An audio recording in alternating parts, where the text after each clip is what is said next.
Hello again. So this presentation will discuss the three sectors of the economy with a detailed look at agriculture and the history of farming practices. So before we get started talking about different sectors in detail, let's take a look at Wallerstein's world systems theory, also called the sector model or core periphery model. So this model was first proposed by Emanuel Wallerstein in the latter half of the 1970s when he began tracing the rise of modern capitalism between 1450 and 1640. He argued that capitalism evolved from feudalism due to the growth in European economies in the colonial era. According to Wallerstein, industrial capitalism, a predecessor to modern globalization capitalism, was the result of Europe trying to exert its power over territory that they had conquered. Now, his theory was based on the earlier dependency theory, which argues that developed countries use their financial, military, and diplomatic power to control the affairs of developing countries in order to use those countries for their resources and cheap labor. Now, Wallerstein's world systems model is similar in many ways. However, I won't go into too much detail here because we'll discuss this in more detail in the next section. Now, Wallerstein took the same philosophical foundations of the dependency theory, but categorized countries by the main types of industries that occurred in each country. So he created three sets of countries based on the three sectors of the economy: the primary sector, the secondary sector, and the tertiary sector. Now, countries with economies that primarily consist of primary sector jobs were called periphery countries. Countries with a large number of secondary sector jobs were called semi-periphery countries, and countries that depended primarily on tertiary labor were labeled as core countries. Now, Wallerstein argued that the global power structure was based on the extraction of resources or tangible assets as opposed to monetary capital. Core countries depend on natural resources from periphery countries and manufactured goods from semi-periphery countries, as you can see in this diagram here. So in order to maintain the current power structure, core countries use tools such as military bases, foreign aid, and debt to keep periphery countries and semi-periphery countries dependent on resource extraction and manufacturing. Core countries use cheap labor and tax regulations to keep these countries poor and dependent on foreign aid to survive. Now, cheap raw materials are extracted from these periphery countries, then shipped to semi-periphery countries for production of refined goods. Now, those goods are then shipped to core countries for consumption.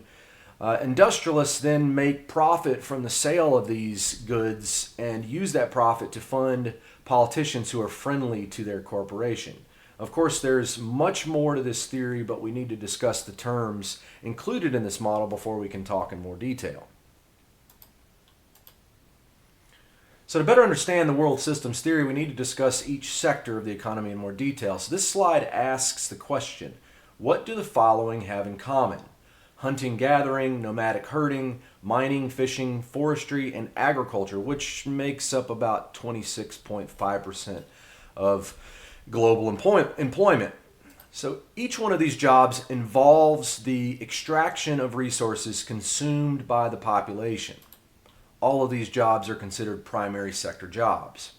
Now, countries that have a large percentage of employment involved in the primary sector are considered periphery countries. Now, these countries are often termed third world, underdeveloped, or least developed countries, i.e. LDCs. Now, we've already discussed the problems with the term third world, so I won't go into more detail on that. So we will just use the term LDC to describe these countries. So what is agriculture? Agriculture is the largest industry included in the primary sector, and for that reason, we'll discuss agriculture in more detail. So agriculture is the modification of Earth's surface through the cultivation of plants and rearing of animals to obtain subsistence of economic gain. So today, 1/3 of all land in the world is used in farming, and 2/3 of LDCs are involved in agricultural activities as a major portion of their economic output. It should also be noted that agricultural employment has steadily declined since the 1960s, but production has increased. I'll make this a little bit bigger so you can see it. So this slide gives us an idea of current trends in agricultural employment on a global scale. Now the map on the top here shows the share of labor force employed in agriculture as of 2017. Notice that most countries with 40% or higher employment in agriculture would be considered LDCs. You can see that here in Sub-Saharan Africa and in South Asia, and then in Southeast Asia and of course North Korea. So let me take a look at this real quick and compare this map to our GDP per capita. So the map here on the right shows GDP per capita, and of course this map shows the share of labor force employed in agriculture. So we can compare these two maps together. Countries with a large percentage of people working on farms generally do not have the financial capital to invest in industry or tertiary sector jobs on a large scale. Also, many of these countries participate in a type of farming that is considered labor intensive, meaning that a large number of laborers are needed to work on farms, as opposed to industrial farmers, which that type of farming occurs in countries like the United States and the UK. So the graph here on the bottom left gives you an idea of the current trends in agriculture employment. Since 1991, the percentage of the employed population working in agriculture has dropped from 43% here to 26.5% today globally.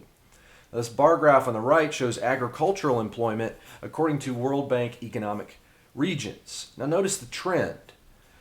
Low-income countries have a much larger percentage of the population employed in agriculture than do high-income countries. As you can see, 59.1% in low-income, 39.5% in lower middle income. Now this does not mean that they produce more farmed goods. In fact, crops grown in low-income countries are labor-intensive, but crops in high-income countries are capital-intensive, meaning they need a large amount of capital to produce farmed goods due to mechanization. Now these crops require very little labor and are produced using modern high-tech equipment, hence the small percentage of people employed in these types of jobs, as you can see here, 3% in high income. Now to see how capital-intensive farms work, I would suggest taking a minute to look at this video. We won't watch it here in this presentation, but it is an eye-opening video for sure. So modern agricultural practices went through thousands of years of evolution before we arrived at high-tech farming. The agricultural revolution probably began between 12,000 to 9,000 BCE, somewhere in the Fertile Crescent, and coincided with the Neolithic Revolution, also called New Stone Age. Now, as you'll probably notice as we get further, each agricultural revolution happens around the same time as a technological revolution. Now, these revolutions also occur around major climate changes. For example, around 12,000 BCE, the Earth entered a warming trend at the end of the last ice age. In the Fertile Crescent, wild wheat and barley began to grow as it got warmer. So let's take a look at this graph. I'll show you on the right. Get a better view of that. Now, as you can see from this temperature graph from Greenland ice core samples, the Younger Dryas period occurred around 1,300 years ago, or 11,000 BC, as you can see here. Now, the warming period began around that time, but a dramatic increase in global temperatures happened around 12,000 years ago, or around 10,000 BC, as you can see here. Now, this corresponds with suggested dates on the first agricultural revolution. Around the same time period, settlements began popping up in the Fertile Crescent, such as Göbekli Tepe and Çatalhöyük, both located in modern Turkey. Now let's take a quick look at an article about Göbekli Tepe, the world's oldest city. Located in modern Turkey, Göbekli Tepe is one of the most important archaeological sites in the world. The discovery of this stunning 10,000-year-old site in the 1990s sent shockwaves through the archaeological world and beyond, with some researchers even claiming it was the site of a biblical Garden of Eden. Now, the many examples of sculptures and megalithic architecture which make up what is perhaps the world's earliest temple at Göbekli Tepe predate pottery, metallurgy, and the invention of writing and the wheel and the beginning of agriculture. The fact that hunter-gatherer peoples could organize the construction of such a complex site as far back as 10,000 or 11,000, or excuse me, 10th or 11th millennium BC, not only revolutionizes our understanding of hunter-gatherer culture, but poses a serious challenge to the conventional view of the rise of civilizations. So it should be noted that construction projects of this magnitude are impossible without some type of agriculture. Agriculture leads to specialization and societal stratification, meaning fewer people are needed to find food, and some type of administration is required to distribute food from farmers to non-farmers. Now, there is a clear administrative structure in Göbekli Tepe, and advanced forms of architecture like this require an educated population. Now, there's some beautiful pictures here. If you would like to read this article, feel free to check it out. Ancients.eu, the title of the article is Göbekli Tepe, the world's first temple. So feel free to check that out. As you can see from this map, the Fertile Crescent, located in Southwest Asia, was not the only region to invent agriculture. I'll make this a little bit bigger so you can see it. Around the same time period, people in Latin America were cultivating squash on a large scale. People in Central Africa were farming yams. People in insular East Asia were farming mangoes and taro, and the Chinese were cultivating rice. It should be noted that the term agricultural revolution is a misnomer. It implies that there was a quick change in the way food was produced and consumed. However, it took thousands of years for this change to occur. Because of the early dates of the agricultural revolution and the amount of time it took, scholars disagree on how it happened. Now, the slide states here that evidence suggests farming started between 12,000 and 9,000 BCE in the Fertile Crescent through the use of vegetative planting. Carl Sauer argued that it started in the Bay of Bengal, right here in this purple area. Eventually, seed agriculture was adopted across the Middle East. So let's take a look at the article linked on this slide titled, "Where Did Agriculture Begin? Oh boy, it's complicated." And this is out of NPR, so sometime around 12,000 years ago, our hunter-gatherer ancestors began trying their hand at farming. First, they grew wild varieties of crops like peas, lentils, and barley, and herded wild animals like goats and oxen. Centuries later, they switched to farming full-time, breeding both animals and plants, creating new varieties and breeds. The earliest farmers lived in the Fertile Crescent, a region in the Middle East, including modern-day Iraq, Jordan, Syria, Israel, Palestine, southeastern Turkey, and western Iran. And scientists had long assumed these early farmers were homogeneous groups that traded and intermingled. But a new study suggests something different, that multiple groups of people in the Fertile Crescent started agriculture, and that these groups were genetically distinct from one another. That is, they didn't intermingle at the time, at least not for a few thousand years. Now, we'll talk about this in more detail. If you want to finish reading this article, feel free to check it out. Where did agriculture begin? Oh boy, it's complicated. But it lends credence to the idea that agriculture spurred trade and commerce, and that it wasn't a homogeneous group, meaning as agricultural practices grew across space in the Middle East here, that it was done through trade and not the conquering of herding and pastoral people that were already located there. So it was done arguably a little bit more peacefully. So check that out if you have the time. It's an interesting article. Now, the next major revolution in agricultural production started in the late 1700s, around the time of the Industrial Revolution. Changes in land use, technology, climate, and farming practices resulted in the development of large-scale farming.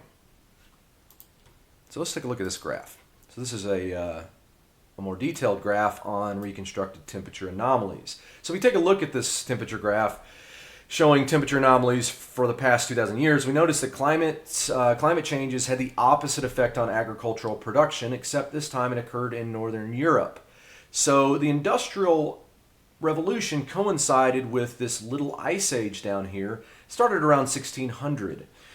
Extreme temperature lows in Northern Europe resulted in the creation of technologies such as mechanized plow and tractor. Colder temperatures meant that new technologies and farming practices were needed to improve cultivation. So the second agricultural revolution first began in England along with the Industrial Revolution. The utilization of coal led to the invention of coal-powered vehicles, and colder temperatures resulted in the underutilization of agricultural land by poor farmers. Wealthy industrialists were able to invent new technology and use their power in Parliament to make changes in the way land was utilized. Poor farmers moved into cities, and wealthy industrialists bought up much of the land for large-scale farms. Now, the increase in food production resulted in the reduction in crude death rates, but birth rates remained high. At this point, Britain was seeing a massive increase in population growth and urban overcrowding. As you can see from this slide, Britain was moving into stage 2 of the demographic transition model. Now, this time period saw the introduction of the 4-field crop rotation system, the enclosure system, mechanized farming, and selective breeding.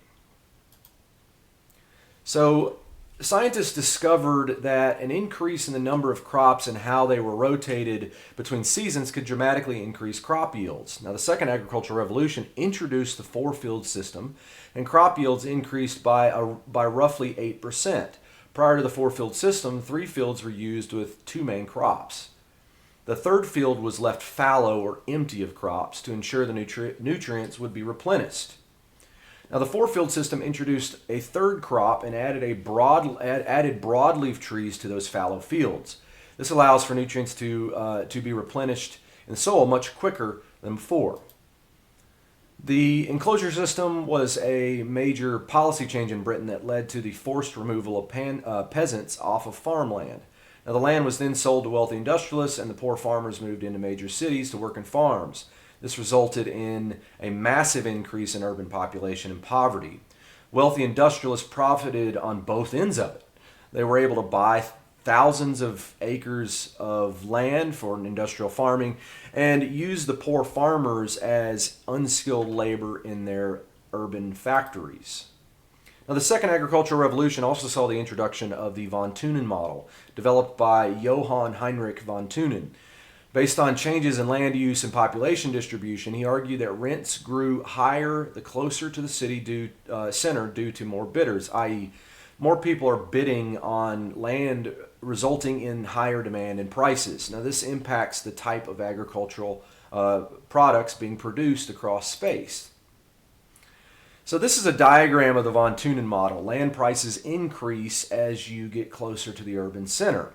Therefore, crops such as ranching and livestock, as you see on the outer ring, that require large swaths of land cannot afford the land rents near the center and must be located on the outer edge. Now, grains and field crops don't require as much land but still need more land than dairy farmers, so they are located inside of the ranching and livestock ring. Dairy farmers are located close to the market, as you can see here, for 2 main reasons. Not as much land is needed, and they need to be located near the market so the milk does not spoil. Market gardening is also located in this ring due to the small amount of land needed for cultivation. Market gardening includes vegetables and fruits for domestic consumption. Now, much of this model is no longer applies due to changes in transportation and cultivation technologies, such as refrigeration and mechanized farming, but it does kind of help us to explain the impact of land values on farming practices. Now, the next major revolution in agricultural production started in the 1960s and has been termed the Green Revolution. During this time period, agrochemicals and monocultures were introduced to countries like the Philippines, India, and Mexico. Monoculture is the practice of growing a single crop on a farm at one time as opposed to multiple crops. This resulted in a massive increase in wheat and rice production. So the beginnings of the Green Revolution are often attributed to Norman Borlaug, an American scientist working at Texas A&M. In the 1940s, he began conducting research in Mexico and developed new disease-resistant, high-yield varieties of wheat. By combining Borlaug's wheat varieties with new mechanized agricultural technology, Mexico was able to produce more wheat than was needed by its own citizens, leading them to become an exporter of wheat by the 1960s. Prior to the use of these varieties, the country was importing almost half of its wheat supply. Let's go back to that.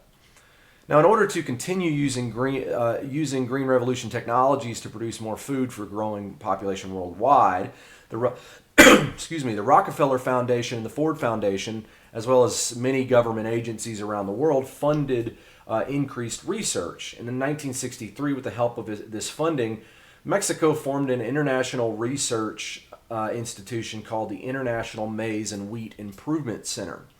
Countries all over the world, in turn, benefited from the Green Revolution work conducted by Borlaug and this research institution. Now, India, for example, was on the brink of mass famine in the 1960s because of its rapidly growing population. Borlaug and the Ford Foundation then implemented research there, and they developed a new variety of rice, also called IR8. It produced more grain per plant when grown with irrigation and fertilizer. Today, India is one of the world's leading rice producers, and IR8 rice usage spread throughout Asia in the decades following the rice's development in India. Now, the new rice invented by Borlaug was termed golden rice, and the seed was called a miracle seed. The Green Revolution also saw the implementation of modern artificial fertilizers, pesticides, modern water pumps, and above-ground irrigation systems, and the mechanization of farming beyond the world of the tractor. So this slide gives us an idea of the long-term effects from the Green Revolution on production. The graph on the top left here shows the annual average yield of grain crops for the early 1960s and early 90s. Each region saw an increase in yields, but Latin America, Asia, and the Near East, also called the Middle East, saw the largest increases. LDCs were the most heavily impacted by these new technologies in farming practices, as you can see from the graph here. As you can see from this graph on the upper right, wheat yields in LDCs increased from just below 1,000 kilograms per hectares to just above 2,300 in 2015, more than doubling in yields. The graph on the bottom right here, I'll make this a little bit bigger so you can get a better view of it, compares cereal yields and production to population and land area used. Notice that land area hardly changes here at the bottom in the purple. And food production stays above population throughout this graphing period. Now, as the slide says, according to the National Academy of Sciences, NAS, although populations had more than doubled over the past 50 years, the production of cereal crops tripled during this period with only 30% increase in land area cultivated. Esther Bostrup was correct, as, quote, dire predictions of a Malthusian famine were bellied, and much of the developing world was able to overcome its chronic food deficit. So we can take a look at this source if you'd like. Give me just a second, I'll pull it up over here. So it's titled The Green Revolution Impacts, Limits, and the Path Ahead. A detailed retrospective of the Green Revolution, its achievements and limits in terms of agricultural productivity improvement, and its broader impact on social environment and economic levels is provided. Lessons learned and the strategic insights are reviewed as the world is preparing a redux version of the Green Revolution with more integrative environment and social impacts combined with agricultural and economic development. Core policy directions for Green Revolution 2.0 that enhance the spread and sustainable adoption of productivity-enhancing technologies are specified. If you have the time, please take a look at this. Quite an interesting article, and it really does give some insight. I've got the link here on the slide, and that might help to provide some more context. So the final revolution that we will discuss is the third agricultural revolution that began around 2000 and continues today. It's marked by the large use of genetically modified foods, or GMOs, GPS technology for automated tractors, and the implementation of sustainable agricultural methods. Now, the third agricultural revolution has resulted in extreme mechanization practices, chemical farming, large-scale refrigeration of meats and vegetables, genetically modified organisms, the rise of agribusiness, and the globalization of food manufacturing. So extreme mechanization refers to the use of precision farming techniques such as GPS and satellite imagery to improve yields. A former grad student from our department, in fact, used remote sensing to develop a model for determining the best location for wineries in North Carolina. Now, this is not uncommon, and agricultural science is a growing field in academia. Chemical farming involves the use of chemical fertilizers and glyphosate to kill pests and weeds. Chemical farming was first invented by a German chemist named Justus von Liebig in 1829 when he analyzed straw, hay, and fruits and concluded that the same land, whether cultivated or forested, produced the same quantity of carbon in the composition of whatever plants grew in it. When he examined the alkaline earth elements in the plants, he noticed that those grown in various localities contained different proportions of metals. He theorized that differences were due to compounds in the soil and that the role of fertilizer is to supply ammonia and such salts as potassium silicate, calcium phosphates, and magnesium phosphates. This led to the development of industrial fertilizer many years later. Now, this discovery, along with the use of extreme mechanization, is used today on a global scale. In other words, while chemical farming was first introduced in the late 19th century, or in the 19th century, globalization and new technologies today have resulted in the use of chemical farming on a global scale. Now, refrigeration of meats and vegetables in warehouses and on transportation also changed the way we distribute food on a global scale. Prior to refrigerated transport, meats, vegetables, and milk were farmed near the market because they would expire after a short period.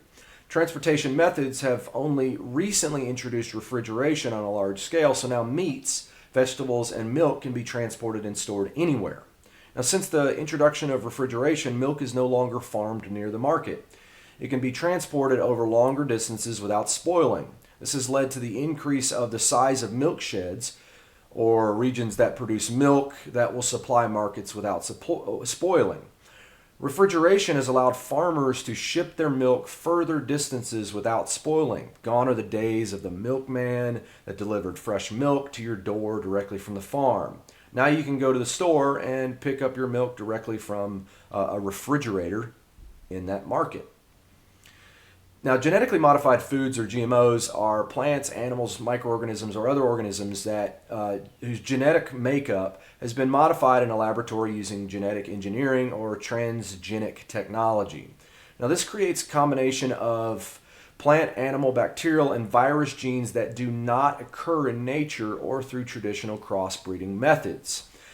Against popular opinion, however, GMOs have not resulted in increased yields. So let's take a quick look at an article from ucsusa.org titled Failure to Live. Failure to yield, my apologies. Evaluating the performance of genetically engineered crops. For years, the biotechnology industry has trumpeted that it will feed the world, promising that its genetically engineered crops will produce higher yields. That promise has been proven to be empty, according to Failure to Yield, a report by UCS expert Doug Guerin-Sherman, released in March 2009. Despite 20 years of research and 13 years of commercialization, genetic engineering has failed to significantly increase U.S. crop yields. Failure to Yield is the first report to closely evaluate the overall effect genetic engineering has had on crop yields in relation to other agricultural technologies. It reviewed 24 academic studies of corn and soybean, the two primary genetically engineered food and feed crops grown in the United States. Based on those studies, the UCS report concludes that genetically engineering herbicide-tolerant soybeans and herbicide-tolerant corn has not increased yields. Insect-resistant corn, meanwhile, has improved yields only marginally. The increase in yields for both crops over the last 13 years, the report finds, was largely due to traditional breeding or improvements in agricultural practices. This is a longer article, so I won't read the whole thing, but if you want to look it up, it's under the Union of Concerned Sciences, Failure to Yield, Evaluating the Performance of Genetically Engineered Crops, and it was published in 2009. Now, there are some updated articles as well, but this was one of the better written ones. Another issue associated with GMOs is the creation of the Terminator seed by Monsanto. So there's a study by the University of British Columbia entitled Monsanto and Terminator Seeds that I'll take you to right now. Let's take a look at that. All right, stated here in the abstract, Monsanto and Terminator Seeds. Monsanto is a corporation which specializes in creating GMO technology and genetically altering seeds, especially soy, to improve crop yields. Their Terminator seeds are modified to only last one generation to ensure that farmers have to annually purchase new seeds from the organization. This method poses an environmental concern, but that significantly reduces crop diversity and introduces many GMOs into the earth. Now, this is a environmental and agriculturally focused article, so it doesn't really touch on the problem that not only does it create that problem, but it also creates a dependency issue for those farmers using Monsanto GMO crops, which has led to another major problem to this day. Back in 2008, there was a problem in India with thousands of farmers who were committing suicide, and people began to ask the question, what's happening? Why is this a distinct group that is committing suicide on a large scale? So several investigations found various reasons for that. Some have claimed that it's because of drought and they could no longer afford to keep their farm going. But some articles and some researchers have claimed that their dependency on GMOs has ultimately led to many of those suicides. So here's an article from the Daily Mail. GM suicides. Thousands of Indian farmers are committing suicide after using genetically modified crops.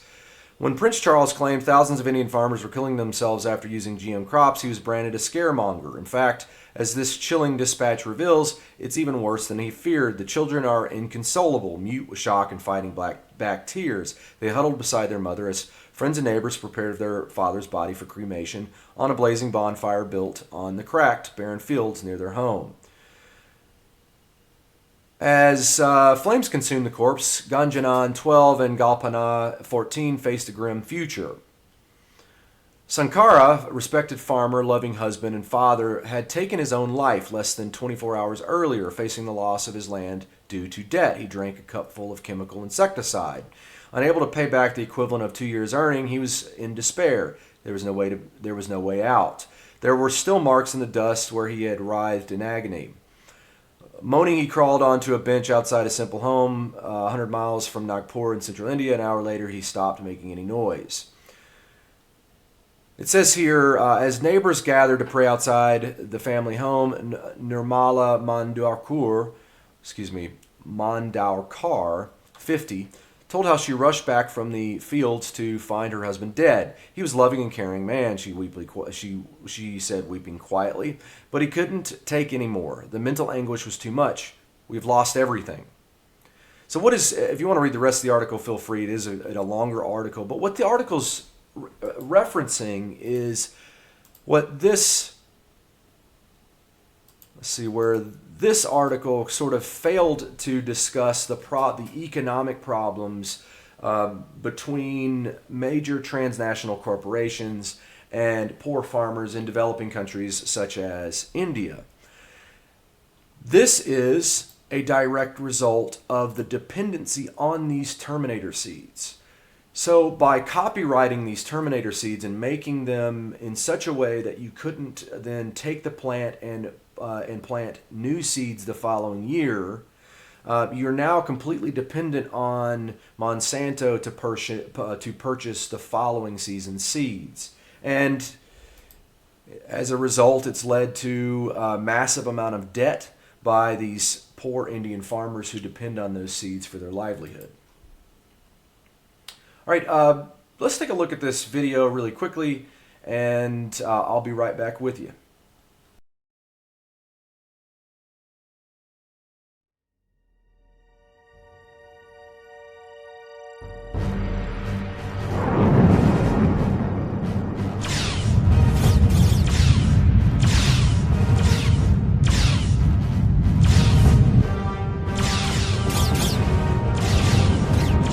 These are dark times, young Cuke.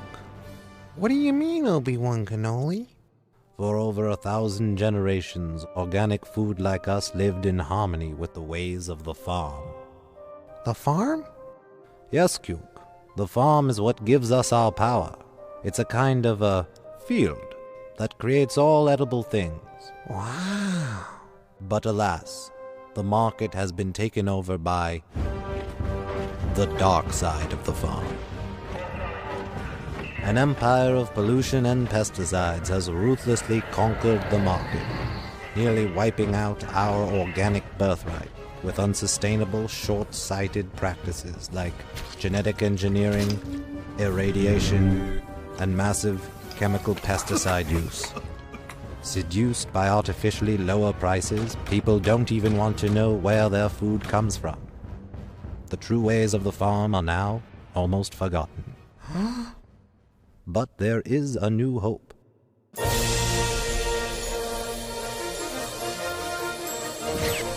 A growing resistance called the Organic Rebellion is fighting back.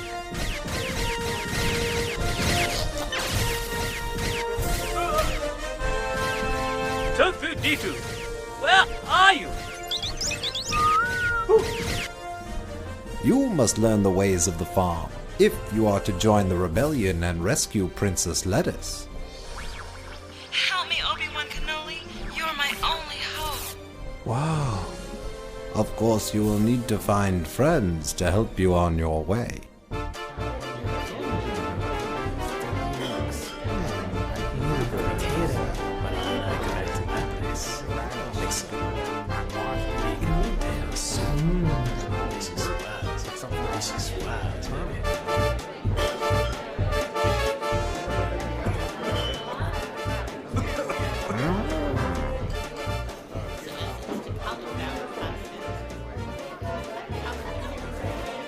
I'm Ham Solo, captain of the Millennium Scallion. I hear you're looking for a passage to the organic system. Yes, indeed, if it's a fast ship. Sure is, and I got the best co-pilot in the produce section. Chew broccoli. There will be many dangers. Watch out for those TIE fighters. I see him. Quick, they're headed for that small moon. That's no moon. That's a melon. The Death Melon! That giant fruit threatens us all.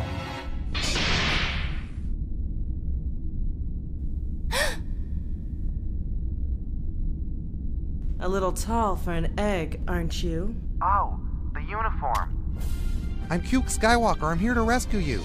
I'm here with Obi-Wan Kenobi. Come on! For luck.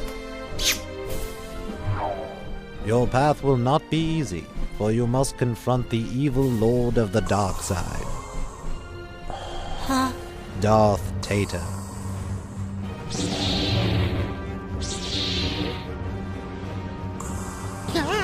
Tater was once a pupil of mine, before he turned to the dark side of the farm. He's now more chemical than vegetable, twisted and evil. He betrayed and murdered your father, Organican Skywalker. Obi-Wan never told you about your father. He told me enough. He told me you killed him. No, I am your father. That's really impossible. Search your peelings, Cuke. You know it to be true. Join me and together we can rule the supermarket as father and son. No! I'll never join you! Learn about the farm, Cuke. Help the rebels expose the dark side's technological shortcuts and their true costs. We must win this battle.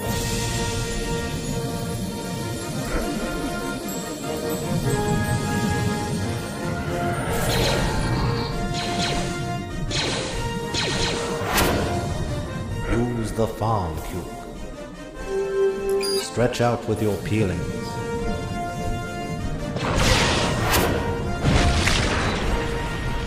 It's up to you, Cuke. You're the rebels' last hope. Isn't that right, Yogurt? Strong with the farm he is, but our last hope, Cuke is not. There is another. You! When the market you visit, you can keep your family and your planet safe from the dark side by choosing organic. May the farm be with you, always.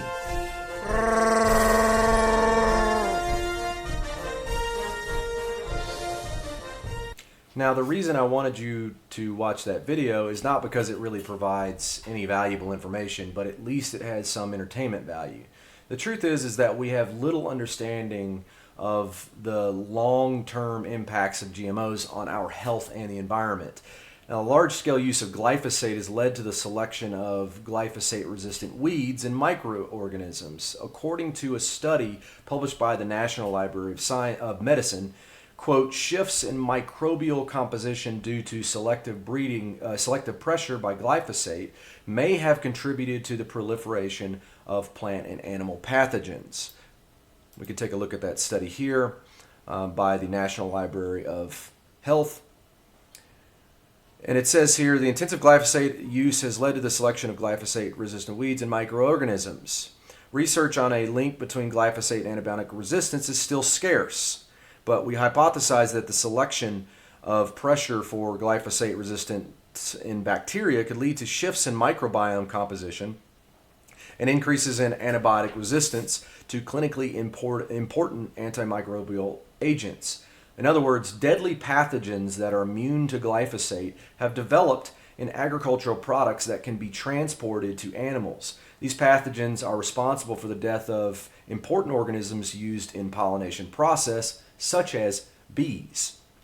Now, in 2015, the World Health Organization Agency for Research on Cancer classified glyphosate as, quote, probably carcinogenic to humans. After reviewing years of published and peer-reviewed scientific studies, the team of international scientists found there was a particular association between glyphosate and non-Hodgkin's lymphoma. So glyphosates can cause cancer in humans as well.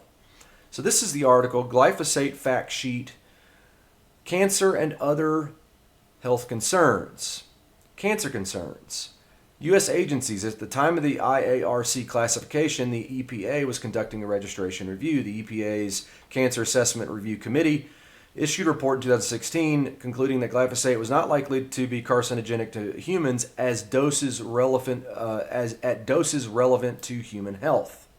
In December 16, the EPA convened a scientific advisory panel to review the report. Members were divided in their assessment of the EPA's work, with some finding the EPA erred in how it evaluated certain research.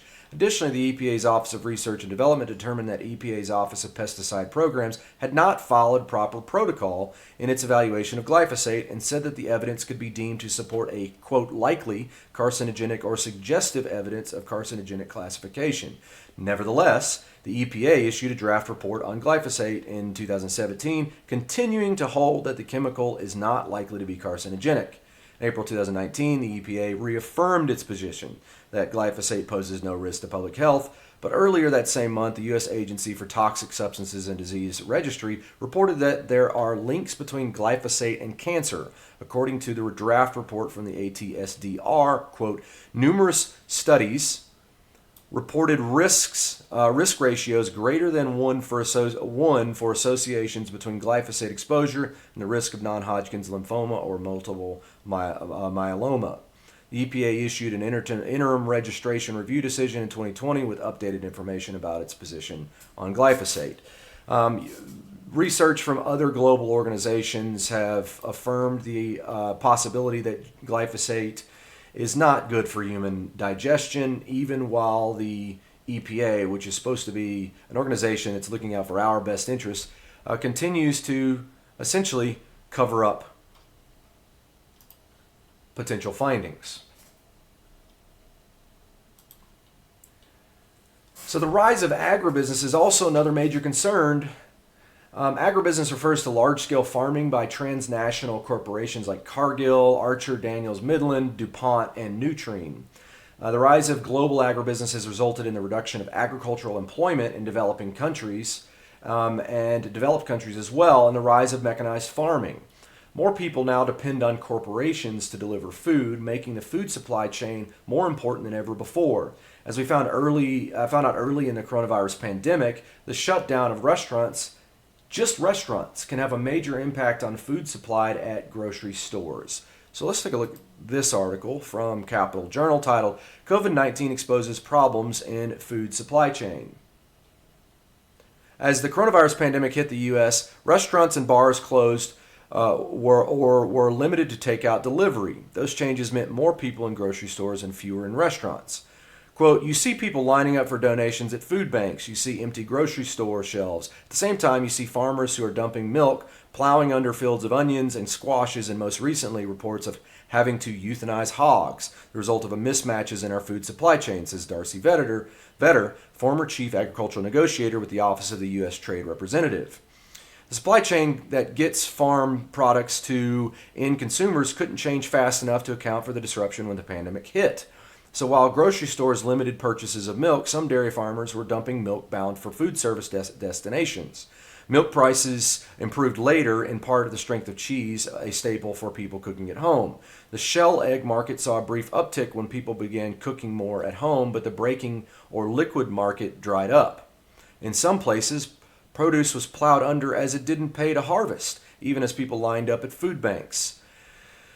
But for some products, demand was high. Kurt Harmon, senior vice president of the Columbia Grain International based in Portland in June, said pasta and other shelf-stable staples like pulse crops were flying off the grocery store shelves. Restaurants and the people who work in them still have struggled. According to the National Restaurant Association, most states added restaurant jobs in October, but the vast majority still lagged behind pre-pandemic employment levels. So in other words, just a simple change in the way that we consume food had a dramatic impact on the supply chain and our ability to get food for ourselves.